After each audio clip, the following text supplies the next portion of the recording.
Implants are an awesome tool to replace a tooth when something fails. Let's say you break a tooth on an almond or something happens to where the tooth has to be removed, right? The implant is something that we can emulate natural tooth structure, root structure, and build upon to get you back into a full mouth of occlusion. If it's your first implant, one of the biggest questions that patients ask is it going to hurt? And the answer is no, especially with IV sedation and making that patient experience during that procedure seamless and calming people's anxiety towards that particular procedure. The actual procedure, when done correctly and efficiently, leads to low trauma of the tissue.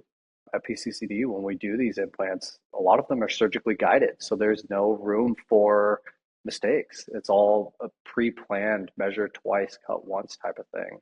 Choosing between a dental implant and a bridge, both get you to the same destination, which is I have a tooth that's missing. How can I replace that tooth and be able to chew on one side or be able to smile without having a gap in my smile? People are deciding between a dental implant and a bridge. Oftentimes, the process of getting the prosthesis placed is one of the biggest deciding factors.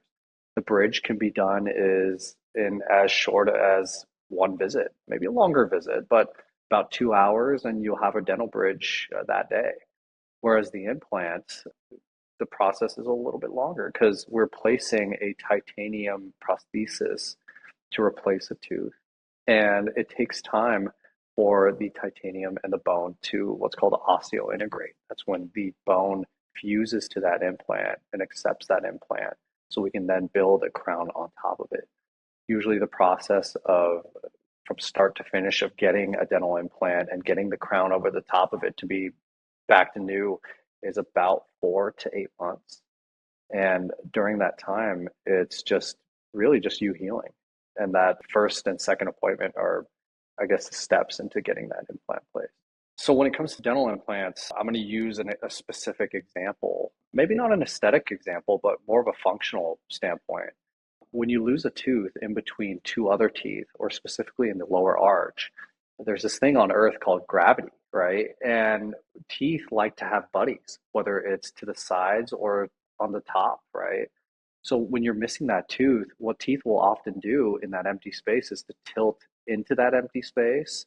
And then that tilting creates space over here, which moves teeth around.